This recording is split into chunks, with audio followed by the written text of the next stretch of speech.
இது சூப்பர் 60 இன்றைய நாளில் அறிய வேண்டிய அத்தனை செய்திகளையும் 60 நிமிடங்களில் தரக்கூடிய விறுவிறுப்பான தொகுப்பு. அந்த வகையில் முதலாவதாக இரவு பயணத்தை முடித்துவிட்டு ஆர்டெமிஸ் குழுவினர் பத்திரமாக பூமிக்கு திரும்பி இருக்கிறார்கள்.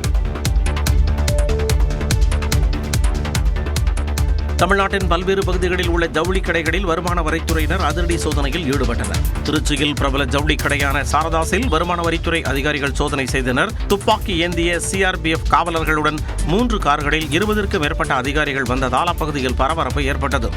கரூரை தலைமையிடமாக கொண்டு கோவையில் செயல்பட்டு வரும் சிவா டெக்ஸ்டைல்ஸ் நிறுவனத்தில் வருமான வரி அதிகாரிகள் ஆய்வு மேற்கொண்டனர். இந்நிறுவனத்தின் உரிமையாளர் சிவக்குமார் மீது கடந்த 2022ஆம் ஆண்டு வரி ஏய்ப்பு புகார் எழுந்த நிலையில் அதிகாரிகள் நடவடிக்கையில் இறங்கியுள்ளனர். திருப்பூரில் உள்ள சிவா டெக்ஸ்டைல்ஸ், ஆனந்தம் சில்க்ஸ் ஆகிய துணைக்கடைகளில் 8 அதிகாரிகள் சோதனை மேற்கொண்டனர். கடையில் இருந்த வாடிக்கையாளர்கள் வெளியேற்றப்பட்டு கணக்குகள் சரியாக காட்டப்பட்டுள்ளனவா என ஆய்வு செய்தனர். அதேபோல புதுக்கோட்டையில் 10க்கும் மேற்பட்ட பறக்கும் படையினர் மற்றும் வருமான வரித்துறை அதிகாரிகள் ஆனந்தம் சில்க்ஸ் கிளையில் சோதனையில் ஈடுபட்டனர். ராமநாதபுரத்தில் உள்ள கிளையிலும் சோதனை நடைபெற்றது. விஜய் அரசியல் கற்றுக்கொள்ள வேண்டும் என்று மத்திய அமைச்சர் பியூஷ் கோயல் வலியுறுத்தியிருக்கிறார். நடிகர் விஜய் அரசியலுக்கு சரிபட்டு வர மாட்டார் என்று மத்திய அமைச்சரும் தமிழ்நாடு பாஜக மேலிட பொறுப்பாளருமான பியூஷ் கோயல் தெரிவித்துள்ளார். கோவையில் நடைபெற்ற நியூஸ் 18 டவுன்ஹால் நிகழ்ச்சியில் பேசிய அவர் எம்ஜிஆர் மற்றும் ஜெயலலிதா போன்று விஜய் அரசியல் கற்றுக்கொள்ள வேண்டும் என்றும் அறிவுறுத்தினார். Thiru MGR came into politics from the film industry, but he didn't become chief minister next day, did he? He worked in the DMK for several years. Then I think he became secretary. Then he became treasurer. Then he became propaganda secretary and toured the whole state. I believe after 30 years in politics, he became chief minister. தொடர்ந்து பேசிய அவர் நடிகர் தான் என்றார். Certainly go and watch Mr. Vijay if he comes to Coimbatore, if you like him as a star.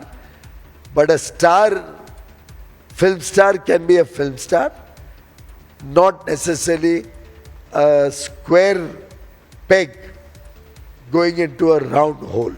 இதனிடையே திமுக ஆட்சியில் சட்டம் ஒழுங்கு மோசமாக இருப்பதாகவும் பியூஷ் கோயல் குற்றம் சாட்டினார். 4 ஆண்டுகளாக கோவை மாவட்ட பொறுப்பாளராக இருந்ததால் இந்த முறை கோவை தெற்கில் போட்டியிட வாய்ப்பு வழங்கப்பட்டுள்ளதாக முன்னாள் அமைச்சர் செந்தில் பாலாஜி தெரிவித்துள்ளார். கோவையில் நடந்த நியூஸ் 18 டவுன்ஹால் கருத்தரங்கில் பேசிய அவர் தொகுதி மாறி போட்டியிடுவது குறித்து விளக்கம் அளித்தார். நாடாளுமன்ற தேர்தலுக்கு பிறகு சட்டமன்ற தேர்தலுக்கான பணிகள் கொடுக்கும்போது எங்களை மண்டல வாரியாக பிரித்து பொறுப்பாளர்களை எங்கள் தலைவர் நியமித்தாங்க. அந்த வகையில் மேற்கு மண்டலத்தில் பணியாற்றக்கூடிய வாய்ப்பை கொடுத்துருக்காங்க. எல்லாத்தோடு நம்ம பழகியிருக்கோம். தொழில் முனைவராக இருக்கட்டும், மக்களாக இருக்கட்டும், எல்லாத்தோடு பழகியிருக்கோம். இப்போ நம்ம அந்த வேலைகளை ஈஸியாக எடுத்துகிட்டு போக முடியும். அப்படி ஒரு வாய்ப்பாக கூட இருக்கலாம். தொடர்ந்து பேசிய அவர் சட்ட ஒழுங்கு பிரச்சனை குறித்து மத்திய அமைச்சர் பியூஷ் கோயல் முன்வைத்த குற்றச்சாட்டுகளுக்கு பதிலளித்தார். ஒரு முறை ஒரு அமைச்சராக மணிப்பூர் போயிருந்தாருன்னா இதெல்லாம் கருத்துக்கள் தமிழ்நாட்டில் வந்து பேசியிருக்க மாட்டாருன்னு என்னுடைய தனிப்பட்ட கருத்து. அது தமிழ்நாட்டை பொறுத்த வரைக்கும் சட்ட ஒழுங்கு கட்டுப்பாட்டில் தான் இருக்குது. முதலமைச்சர் ரொம்ப இரும்பு கரம் கொண்டு சட்டம் ஒழுங்கை சரியாக தான் கையாளுறாங்க. 4 முனை போட்டி நிலவுவதால் திமுகவுக்கு தான் சாதகம் என்றும் செந்தில் பாலாஜி தெரிவித்தார். அரசிடம் எதிர்பார்ப்பது என்ன என்பதை நியூஸ் 18 டவுன்ஹால் நிகழ்ச்சியில் தொழில் முனைவோர் பகிர்ந்து கொண்டனர். செய்தி ஆசிரியர் கார்த்திகை செல்வன் நடத்திய கலந்துரையாடலில் தேர்தலில் வென்று ஆட்சி அமைக்கும் அரசு மேற்கு மண்டலத்தில் என்னென்ன விஷயங்களில் கவனம் செலுத்த வேண்டும் என்பதை அவர்கள் எடுத்துரைத்தனர். முக்கியமாக இங்கே சிட்டியோட டிமாண்ட் இன்ஃப்ராஸ்ட்ரக்சரில் இதுதான் அடுத்த 5 இயர்ஸோட இம்பார்ட்டன்ட் டிமாண்ட் அப்படின்னா என்ன சொல்லலாம்? நீங்கள் சொன்ன மாதிரி ஏர்போர்ட் தான் வந்து முக்கியமான அம்சங்க. அதில் ரீசன் என்னென்னா இது வந்து ஏர்போர்ட் எக்ஸிஸ்டிங் ஏர்போர்ட் பக்கத்துலேயே லேண்டு வாங்கினதுனால வந்து அது அந்த லேண்டு எடுக்கிறதுல டிலே ஆகிடுச்சுங்க. 10-15 நீங்கள் வந்து பெங்களூர் அண்ட் ஹைதராபாத் எல்லாம் பார்த்தீங்கன்னா க்ரீன் ஃபீல்டாக போயிட்டாங்க. நியூ இன்டர்நேஷனல் டெர்மினல் பில்டிங்க்கும் வந்து புஷ் பண்ணிட்டு இருக்கோம். நெக்ஸ்ட் 3-4 இயர்ஸ்க்குள்ளே வந்துருங்கிற நம்பிக்கை எங்களுக்கு இருக்குது. இப்போ அரசியலுக்கு அப்பால் யோசிக்கணும். இங்கே மெட்ரோ வராமல் தவிர்க்கப்பட்டது வந்து ஒரு இந்த ஊருக்கு செய்யற துரோகமா நான் நினைக்கிறேன். ஏன்னா பொது போக்குவரத்து தான் இந்த ஊருடைய காற்றின் தன்மையை காப்பாற்றும். பொது போக்குவரத்துக்கு மெட்ரோ பெரிய பங்காற்றும். அது இந்த ஊருக்கு வரணும். எந்த காரணத்தை கொண்டும் தடுத்துடக்கூடாது. அதே போல தான் கோயம்புத்தூர்லேருந்து சென்னைக்கு ஒரே ஒரு எக்ஸ்ட்ரா ட்ரெயின் இப்போ போட்டாங்கன்னா 60 பஸ் ஓடுறது நின்று போயிடுங்க. அப்போ எவ்வளவு நம்ம காற்றை எப்படி நம்ம காப்பாற்ற முடியும்? இப்போ நீங்கள் பெரும் நிறுவனங்கள் ஒரு விலை ஏற்றத்தின் போது ஒரு தேவையான மூலப்பொருட்களை வாங்கி அவங்களால வச்சிட முடியும். ஆனால் எங்களால் முடியாது. நீங்கள் பெஸ்ட்டாக 23,000 கோடி பணம் வருது, பாதி பணம் யூஸ் பண்ணாமல் ரிட்டர்ன் போகுதுன்னா அதில் ஒரு 1000 கோடி எடுத்து இங்கே என்னென்ன நிறுவனங்கள் என்னென்ன வாங்குறீங்க, காப்பர் வாங்குறியா, அலுமினியம் வாங்குறியா, லெட்டு வாங்குறியா, எல்லாத்தையும் நான் வாங்கி வைக்கிறேன், விலை ஏறும்போது என்கிட்ட வாங்கிக்கோ, அதுக்கு ஒரு இன்ட்ரெஸ்ட் கொடுனா கூட கொடுப்போம். உலகச் சந்தையில் போட்டியிட ஜவுளித்துறையில் வரி தளர்வு வேண்டும் என்று கோவையில் நடைபெற்ற நியூஸ் 18 டவுன்ஹால் நிகழ்ச்சியில் தென்னிந்திய ஜவுளி ஆராய்ச்சி மைய தலைவர் ரவி சாம் தெரிவித்தார். நியூஸ் 18 தொலைக்காட்சி ஆசிரியர் கார்த்திகை செல்வன் நடத்திய கலந்துரையாடலில் பேசிய அவர், கடந்த சில ஆண்டுகளாகவே ஜவுளித்துறை பல்வேறு சவால்களை சந்தித்து வருவதாக கூறினார். இப்போ வந்து உங்களுக்கு தெரியும் 11% duty on cotton. So 11% duty on cotton, you have a anti dumping duty of 12%. இதெல்லாம் there is one side a European or a white person is putting duty. Other side we have restrictions in our own country. All this should go and give us an equal playing field. The rest we'll take care of ourselves. We don't require anything at all. மேற்கு மண்டலத்தில் உற்பத்தி துறைகள் அதிக அளவு இருக்கும் சூழலில் உலகளாவிய சந்தைக்கு வழிவகுக்கும் ஏற்றுமதியை அடுத்த கட்டத்திற்கு கொண்டு செல்ல வேண்டும் என்று கலந்துரையாடலில் பங்கேற்றவர்கள் தெரிவித்தனர். இந்த என்டையர் ரீஜனுடைய எக்ஸ்போர்ட் வந்து ரொம்ப high. So we don't, our quality does not இங்கோட ஸ்டாப் ஆகல. வேர்ல்ட் மார்க்கெட் வந்து குளோபலா இருக்கு, குளோபலா போற அளவுக்கு கேப்பபிலிட்டி இருக்கு. அப்ப அதை கட்டாயம் நர்ச்சர் பண்ணி அதை அடுத்த லெவலுக்கு கொண்டு போகணும். மேற்கு மண்டலத்தில் என்னென்ன விஷயங்களில் அரசு கவனம் செலுத்த வேண்டும் என்பதையும் அவர்கள் எடுத்துக் கூறினர். புதுச்சேரியில் சட்டப்பேரவை உருவாக்கப்பட்டு 62 ஆண்டுகளில் இல்லாத அளவாக 9ஆம் தேதி நடந்த சட்டப்பேரவை தேர்தலில் 91% வாக்குகள் பதிவாகி வரலாறு படைக்கப்பட்டுள்ளது.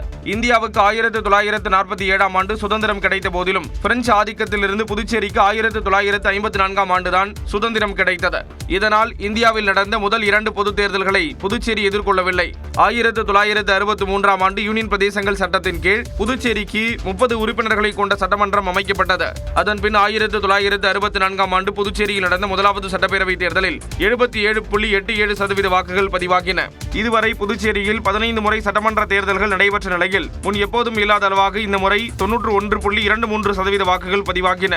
முன்னதாக 21 ஆண்டுகளுக்கு பின் புதுச்சேரியில் மேற்கொள்ளப்பட்ட வாக்காளர் சிறப்பு தீவிர திருத்த பணிகளில் 10,21,000 இருந்த வாக்காளர்களின் எண்ணிக்கை 9,50,000 குறைந்தது. கடந்த 2021 சட்டமன்ற தேர்தலில் 8,36,000 பேர் வாக்களித்திருந்த நிலையில் இம்முறை 25,241 பேர் கூடுதலாக வாக்களித்திருப்பது குறிப்பிடத்தக்கது. சட்டப்பேரவை தேர்தலை ஒட்டி பிரச்சாரம் விறுவிறுப்பாக நடைபெற்று வருகிறது. தமிழ்நாட்டில் சட்டப்பேரவை தேர்தல் நெருங்கும் சூழலில் வேட்பாளர்கள் விதவிதமாக வாக்கு வேட்டையில் இறங்கியுள்ளனர். அந்த வகையில் பர்கூர் தொகுதியின் திமுக வேட்பாளர் மதியழகன் போண்டா வடை சுட்டு கொடுத்து வாக்கு சேகரித்தார். அவங்களோட நீங்க நல்லா பண்றீங்க. காட்பாடி தொகுதியின் அதிமுக வேட்பாளர் ராமு தரையில் நெசவு செய்து நெசவாளர்களிடம் ஆதரவு திரட்டினார்.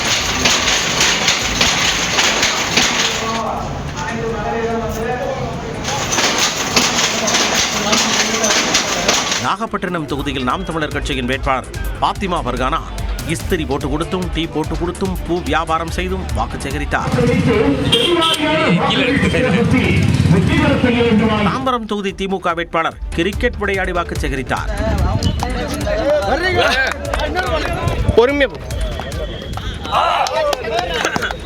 காஞ்சிபுரம் தொகுதியில் தாவேகா வேட்பாளர் ரஞ்சித் குமார் கரும்பு ஜூஸ் போட்டு கொடுத்து வாக்காளர்களை கவர்ந்தார்.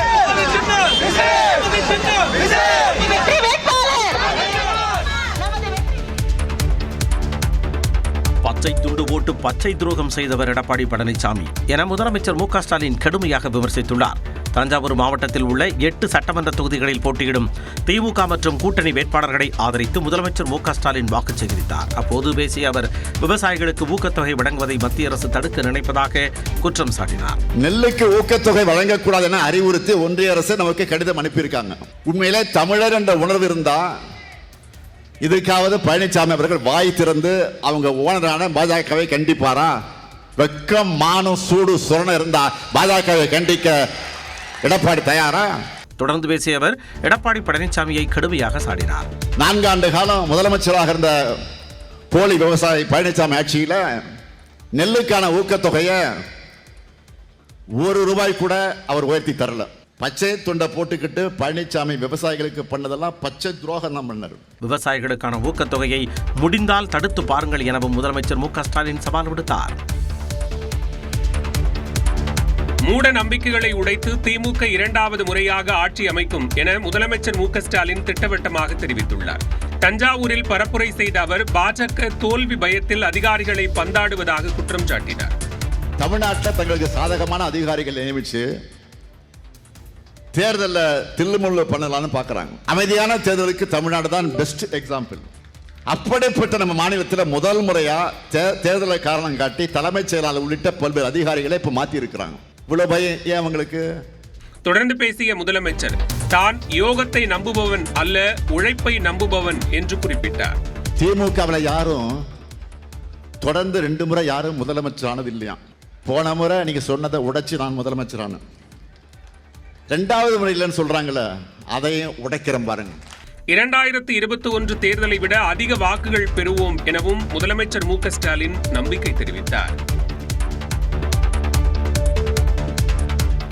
எதிரிகளோடு சேர்ந்து கூட்டுச்சதி செய்தவர் ஓ பன்னீர்செல்வம் என எடப்பாடி பழனிசாமி விமர்சித்துள்ளார். காஞ்சிபுரத்தில் என்டிஏ வேட்பாளர்களை ஆதரித்து அதிமுக பொதுச் செயலாளர் எடப்பாடி பழனிசாமி பரப்புரை செய்தார். அப்போது பேசிய அவர் பதவி கொடுத்து அழகு பார்த்த அதிமுக ஆட்சிக்கு எதிராக ஓபிஎஸ் வாக்களித்ததாக குற்றம் சாட்டினார்.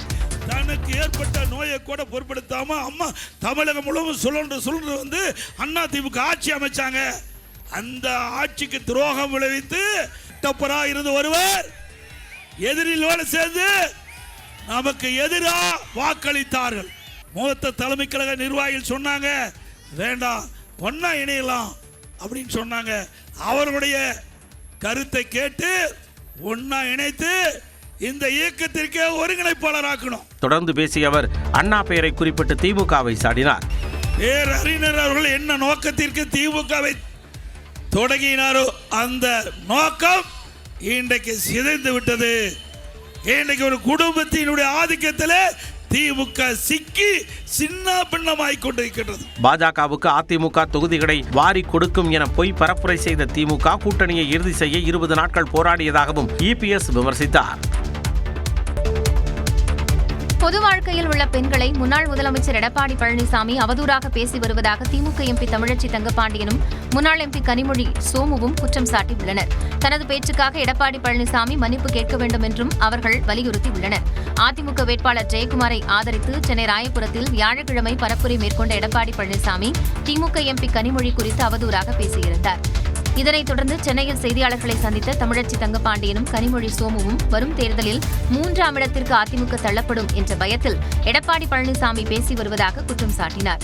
தனி மனித தாக்குதல் ஒரு புறம் இருக்க, தொடர்ச்சியாக பெண்களை இப்போ எங்களுடைய துணை பொதுச் செயலாளர் அவர்களை விமர்சனம் செய்யும் பொழுது அவர் ஒரு பெண், தமிழ்நாட்டு பெண்கள் அத்தனை பேரையுமே அவர் அது அந்த மாதிரி தரக்குறைவாக பேசுகிறாருன்னு அர்த்தம். ஒரு பெண்ணை பேசும்பொழுது அதிலும் தமிழ்நாட்டு பெண்களுடைய ஒரு பிரதிநிதியாக டெல்லியிலே குரலை ஒலித்துக் கொண்டிருக்கின்ற எங்களுடைய துணை பொதுச் செயலாளரை தரம் குறைந்து அப்படி விமர்சனம் செய்யும் பொழுது தமிழ்நாட்டு பெண்கள் அத்தனை பேரையுமே அப்படித்தான் தரக்குறைவாக விமர்சனம் செய்கிறார் என்ற அர்த்தம். கனிமொழியை அவதூறாக பேசிய எடப்பாடி பழனிசாமி மீது வழக்கு தொடுக்கப்படும் என மருத்துவர் கனிமொழி சோமு தெரிவித்தார். குடும்பத்தை பர்சனலாக அட்டாக் பண்றது, தலைவர் அட்டாக் பண்றது, டெப்டி சிஎம் அட்டாக் பண்றது, இது மிகவும் கண்டிக்கத்தக்க ஒரு பெரிய செயல். இதற்கு எடப்பாடி பழனிசாமி நிச்சயமாக மன்னிப்பு கேட்க வேண்டும் என்றது எங்களுடைய தரப்பிலிருந்து நாங்கள் ஸ்ட்ராங்கா சொல்லிட்டே இருக்கிறோம். எடப்பாடி பழனிசாமி தனது மனநிலையை பரிசோதித்துக் கொள்ள வேண்டும் என்றும் இருவரும் வலியுறுத்தினர். தம்பி, நான் அரிதாரத்தை அழித்தவுடனே அரியணை தாங்கள், அதிகாரத்தை தாங்கள் என்று வரவில்லை. நான் திரையிலிருந்து வந்தவன் இல்லை, 1.5 ஆண்டுகள் சிறையிலிருந்து வந்தவன். புரியுதா? நான் குறிப்புகளோடு பேசுகிற ஆள் இல்லை, குறிக்கோளோடு பேசுகிற ஆள். தேர்தல் பரப்புரையின் போது தாவேக தலைவர் விஜயை சீமான் மறைமுகமாக விமர்சித்த காட்சி இது. தூத்துக்குடியில் நாம் தமிழர் கட்சி வேட்பாளர்களை ஆதரித்து அக்கட்சியின் தலைமை ஒருங்கிணைப்பாளர் சீமான் பரப்புரை மேற்கொண்டார். அப்போது பேசிய அவர், நாம் தமிழர் ஆட்சிக்கு வந்தால் கள் இறக்க அனுமதி அளிக்கப்படும் என வாக்குறுதி அளித்தார். பானையில இருந்து எடுப்பம்பாடுறா பொருளாதாரம். இப்படி பானையரனோட சுடுவானாடா, சுட்டவனை சுடுவண்டா, சுடுவானா வந்தவன உன் மகன் டாஸ்மார்க்க மூடுறேன், பனம்பால், தென்னம்பால், ஈச்சம்பால், மூலிகைச்சார திறக்கிறேன். கழுதை வளர்ப்புக்கு முக்கியத்துவம் அளிக்கப்படும் என்று கூறிய சீமான், கழுதை பாலுக்கு வெளிநாடுகளில் அதிக விலை கொடுக்கப்படுவதாக குறிப்பிட்டார். அதிக ஓட்டு வாங்குறீங்களோ 1 லட்சம் ரூபாய் பிரைஸ். எதிர்கட்சி வேட்பாளரை காட்டில அதிகமா ஓட்டு வாங்குறீங்களாக்க அதுக்கு ஒரு பிரைஸ் இருக்கு. போடி தொகுதியில் அதிக வாக்குகள் பெற்றுத்தரும் நிர்வாகிகளுக்கு பரிசுத் தொகை வழங்கப்படும் என திமுக எம்பி தங்க தமிழ்ச்செல்வன் அறிவித்துள்ளார். தேனி மாவட்டம் போடி தொகுதியில் திமுக சார்பில் முன்னாள் முதலமைச்சர் ஓ பன்னீர்செல்வம் போட்டியிடுகிறார். இந்நிலையில் திமுக பாக முகவர்கள் மற்றும் வாக்குச்சாவடி முகவர்களுடனான ஆலோசனைக் கூட்டம் நடைபெற்றது. இதில் பங்கேற்று பேசிய திமுக மாவட்ட செயலாளரும் எம்பியுமான தங்க தமிழ்ச்செல்வன் அதிக வாக்குகள் பெற்றுத்தரும் பூத்துகளுக்கு பரிசுகள் வழங்கப்படும் என அறிவித்தார். அப்பொழுது நிர்வாகி ஒருவர் பரிசு யாருக்கு என கேள்வி எழுப்பியதால் கூட்டத்தில் சிரிப்பலை இழந்தது.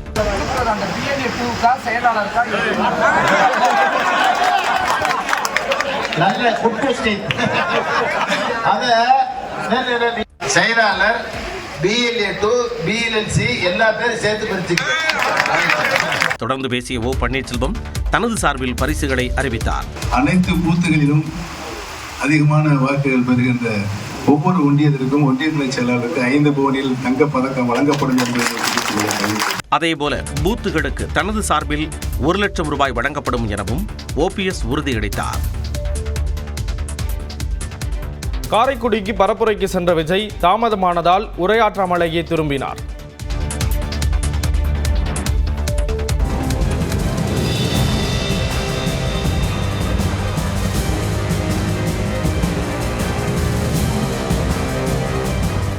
மதுரை வண்டியூர் அருகே விஜயின் பரப்புரை வாகனத்தின் முன்பக்கம் ஏறிய தொண்டரை பவுன்சர் காலால் மிதித்து கீழே தள்ளிய காட்சிகள்தான் இது. சட்டப்பேரவை தேர்தலை ஒட்டி காரைக்குடியில் பரப்புரை செய்ய விஜய் திட்டமிட்டிருந்தார். இதற்காக மதுரையிலிருந்து காரைக்குடிக்கு பரப்புரை வாகனத்தில் விஜய் சென்றபோது வழக்கம் போல அறிவுறுத்தல்களையும் மீறி தொண்டர்கள் இருசக்கர வாகனங்களில் பின்தொடர்ந்தனர். அப்போது வாகனங்கள் ஒன்றோடு ஒன்று மோதியதில் சிலர் விபத்தில் சிக்கினர்.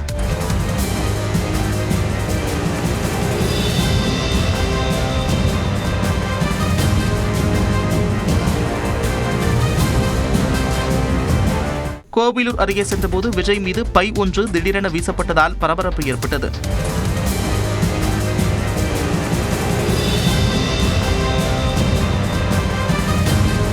சிவகங்கை எல்லையில் விஜயின் பரப்புரை வாகனத்தில் தேர்தல் பறக்கும்படை அதிகாரிகள் சோதனை செய்தனர்.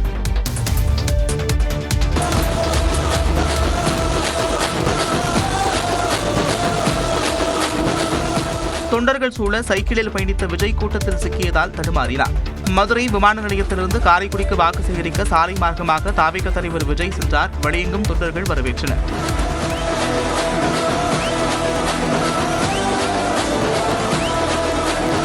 கல்லூரி சாலையில் செல்லும் போது திடீரென வாகனத்திலிருந்து இறங்கிய விஜய் தொண்டர்கள் சூழ சைக்கிளில் பயணித்தார். அப்போது கூட்டத்தில் சிக்கி தடுமாறியதால் மீண்டும் பரப்புரை வாகனத்திற்கு மாறினார்.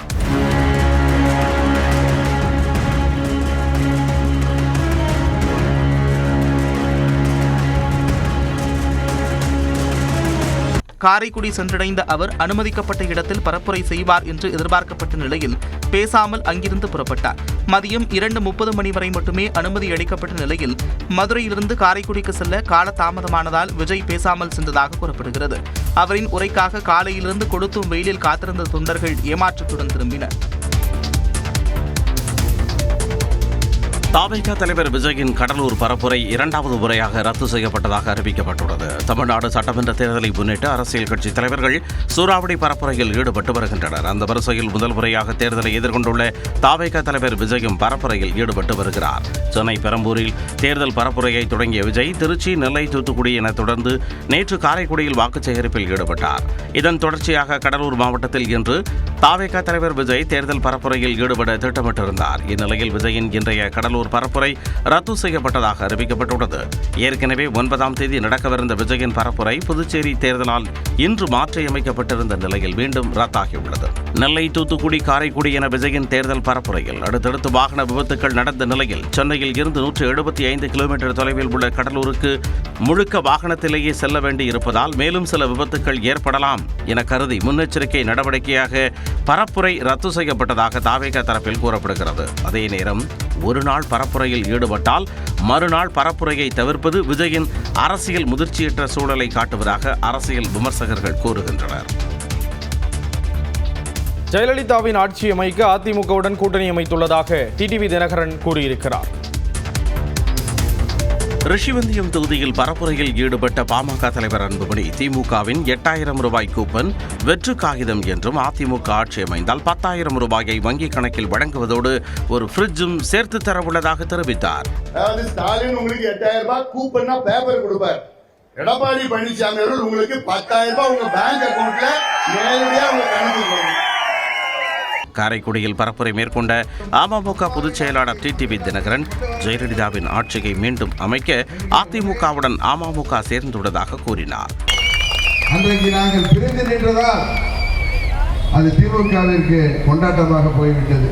21லேயே நாங்கள் சேர்ந்திருந்தால் உறுதியாக அம்மாவின் ஆட்சி 21லும் தொடர்ந்திருக்கும் என்பதுதான் உண்மை. ராஜபாளையம் தொகுதியில் பரப்புரை மேற்கொண்ட அஇஅதிமுக பொதுச் செயலாளர் வி கே சசிகலா துணை முதல்வர் உதயநிதி காட்டிய படம் உண்மைதான் என்றும் பதவியை கொடுத்தவர்களுக்கு நன்றி உணர்வோடு இருந்திருக்க வேண்டும் என எடப்பாடி பழனிசாமியை விமர்சித்தார். டிவியில வந்த விஷயத்தை தான் அந்த பையன் காட்டுறாரு.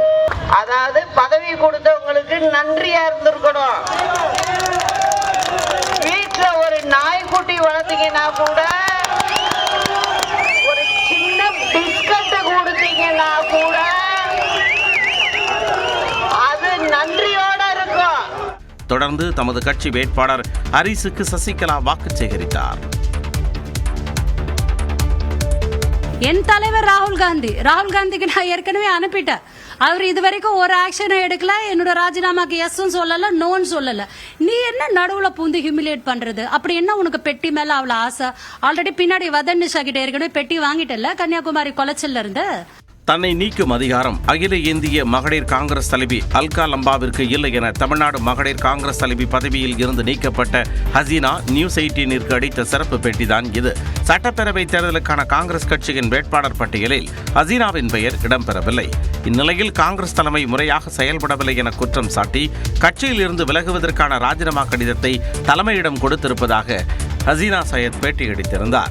இதனிடையே கட்சி விரோத நடவடிக்கைகளில் ஈடுபட்டதாக அகில இந்திய மகளிர் காங்கிரஸ் தலைவி அல்கா லம்பா தன்னை நீக்கியது தவறு என ஹசீனா கூறினார். நாங்க மதிக்கக்கூடிய எங்களுடைய தலைவர் ராகுல் காந்திஜி அவர்கள் சீட்டு கொடு அப்படின்ட்டு சொன்ன போதும் என் சீட்டு தட்டி பறித்திருக்கிறார் செல்வ பெருந்தகை அவர்கள் சுதாவிற்கு ஃபேவர் செய்வதற்காக.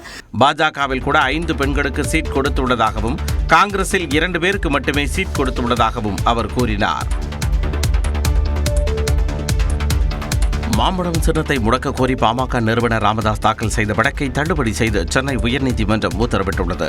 பாமக உட்கட்சி பிரச்சினை தொடர்பான உரிமையியல் வழக்கு முடிவுக்கு வரும் வரை மாம்பழம் சின்னத்தை முடக்கி வைக்க மறுத்த உரிமையியல் நீதிமன்ற உத்தரவை எதிர்த்து பாமக நிறுவனர் ராமதாஸ் தரப்பில் தாக்கல் செய்யப்பட்ட வழக்கு அவசர வழக்காக சென்னை உயர்நீதிமன்ற நீதிபதி டிவி தமிழ்ச்செல்வி முன் விசாரணைக்கு வந்தது. அப்பொழுது அன்புமணி மற்றும் வடிவேல் ராவணன் தரப்பில் ஏற்கனவே வேட்பாளர் இறுதிப்பட்டியல் வெளியிடப்பட்டு சின்னங்கள் ஒதுக்கீடு செய்யப்பட்டுள்ள நிலையில் இந்த வழக்கு செல்லத்தக்கதல்ல எனவும் இதை தள்ளுபடி செய்ய வேண்டும் எனவும் வாதிடப்பட்டது. 2025ஆம் ஆண்டு ஜூலையில் மாம்பழம் சின்னத்தை பாமகவுக்கு ஒதுக்கீடு செய்யப்பட்ட பின்னர்தான் அன்புமணியை தலைவராக ஏற்கக்கூடாது என்று ராமதாஸ் தரப்பில் இருந்து தேர்தல் ஆணையத்திற்கு கடிதம் கொடுக்கப்பட்டது எனவும் வாதிடப்பட்டது. கட்சியின் நிர்வாக குழு கூடி ராமதாஸ் தலைவராக தேர்ந்தெடுக்கப்பட்டார் எனவும் ஏற்கனவே தேர்தல் ஆணையத்திடம் அளித்த மனு பரிசீலிக்கப்படாததால் தான் வழக்கு தாக்கல் செய்யப்பட்டதாகவும் ராமதாஸ் தரப்பில் தெரிவிக்கப்பட்டது. அனைத்து தரப்பு வாதங்களையும் கேட்ட நீதிபதி தமிழ்ச்செல்வி மாம்பழம் சின்னத்தை முடக்கி வைக்க கோரிய ராமதாஸ் வழக்கை தள்ளுபடி செய்து உத்தரவிட்டார்.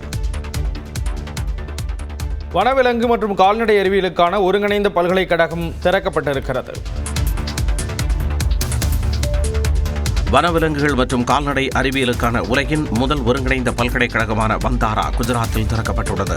ரிலையன்ஸ் குழுமத்தின் நிர்வாக இயக்குநரும் வந்தாரா சர்வதேச வன உயிரின பாதுகாப்பு மையமான வந்தாராவின் நிறுவனருமான ஆனந்த் அம்பானி தங்களின் வந்தாரா பல்கலைக்கழகம் தொடங்கப்பட்டதை குறித்த அறிவிப்பை வெளியிட்டுள்ளார். வன உயிரின பாதுகாப்பு மற்றும் கால்நடை அறிவியல் இவை இரண்டும் இணைந்த உலகின் முதல் பல்கலைக்கழகமாக வந்தாரா திகழ்கிறது. இப்பல்கலைக்கழகம் வனவிலங்குகள் பாதுகாப்பு, அது தொடர்பான விஞ்ஞான மேம்பாடு, எதிர்காலத்தில் வன உயிரின மேம்பாடு தொடர்பான பணிகளை மேற்கொள்ளும். கால்நடை அறிவியல் பாதுகாப்பு மற்றும் வனவிலங்குகள் பாதுகாப்பு போன்றவற்றில் சிறந்த மாணவர்களை வந்தாரா பல்கலைக்கழகம் உருவாக்கும். இதுகுறித்து ஆனந்த் அம்பானி கூறுகையில், வனவிலங்குகள் பாதுகாப்பின் எதிர்காலமானது நாம் நம் மனங்களையும் நிறுவனங்களையும் எவ்வாறு கனிவுடனும் கருணையுடனும் திறனுடனும் தயார்படுத்துகிறோம் என்பதை பொறுத்தே அமையும் என தெரிவித்துள்ளார். இதன் அடிப்படையிலேயே வந்தாரா பல்கலைக்கழகம் வடிவமைக்கப்பட்டுள்ளதாகவும் தெரிவித்துள்ளார். இந்து மத சம்பிரதாயப்படி நடைபெற்ற வந்தாரா பல்கலைக்கழக தொடக்க விழாவில் பல்வேறு துறைகளின் அறிஞர்கள் பங்கேற்றதுடன் ஆனந்த் அம்பானியின் ஆசிரியர்களும் பங்கேற்றனர். இப்பல்கலைக்கழகத்தில் வனவிலங்கு மருத்துவம், அறுவை சிகிச்சை, ஊட்டச்சத்து, மரபணுவியல், தொற்றுநோய் பிரிவு உள்ளிட்டவற்றில் இளநிலை, முதுநிலை மற்றும் ஆய்வு படிப்புகள் பயிற்றுவிக்கப்படும்.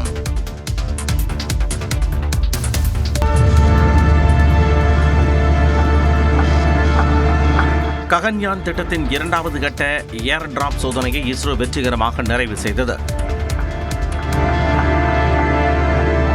இந்தியாவின் முதல் மனித விண்வெளி பயணமான ககன்யான் திட்டத்தை அடுத்த ஆண்டு நடத்த இந்திய விண்வெளி ஆய்வு நிறுவனமான இஸ்ரோ திட்டமிட்டுள்ளது. அதன் ஒரு பகுதியாக விண்வெளி வீரர்கள் பயணிக்கும் விண்கல மாதிரியை வளிமண்டலத்தில் இருந்து தரையிறக்கும் ஏர் டிராப் சோதனையை இஸ்ரோ நடத்தியது. அதன்படி இந்திய விமானப்படையின் சினூக் ஹெலிகாப்டர் மூலம் ஏறத்தாழ 6 டன் எடையுள்ள விண்கல மாதிரி 3 கிலோமீட்டர் உயரத்தில் இருந்து கீழே விடப்பட்ட நிலையில் பாராசூட் உதவியுடன் விண்கல மாதிரி கடலில் பாதுகாப்பாக தரையிறக்கப்பட்டது. தொடர்ந்து இந்திய கடற்படை மூலம் விண்கல மாதிரி பாதுகாப்பாக மீட்கப்பட்டது. முன்னதாக கடந்த ஆண்டு ஆகஸ்ட் மாதம் முதற்கட்ட ஏர் டிராப் சோதனையை இஸ்ரோ நடத்தியது. ககன்யான் திட்டத்திற்கான ஏர் டிராப் சோதனை வெற்றிகரமாக நிறைவு பெற்றதற்கு இஸ்ரோ குழுவினரை மத்திய அமைச்சர் ஜிதேந்திர சிங் பாராட்டியுள்ளார்.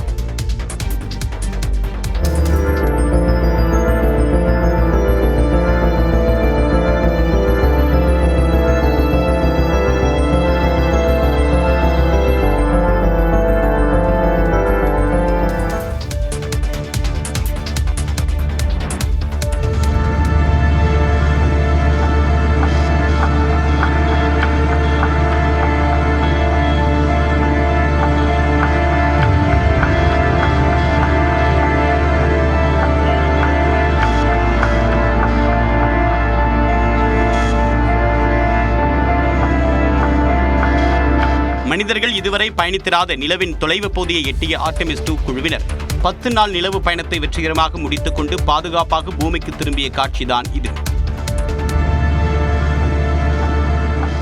அமெரிக்காவின் விண்வெளி ஆராய்ச்சி நிறுவனமான நாசா கடந்த 1972ஆம் ஆண்டுக்கு பிறகு மனிதர்கள் அடங்கிய ஆர்டெமிஸ் 2 குழுவை நிலவை நோக்கி கடந்த 1ஆம் தேதி அனுப்பியது.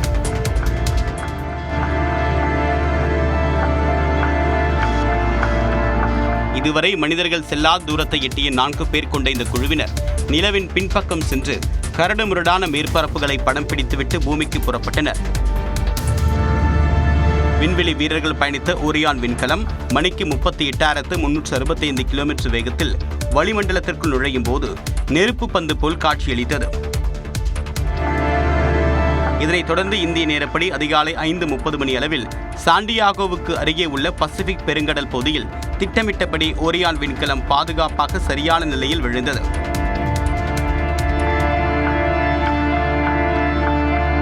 உடனடியாக படகு மூலமாக 4 வீரர்களையும் நாசா குழுவினர் பாதுகாப்பாக வெளியே கொண்டு வந்தனர்.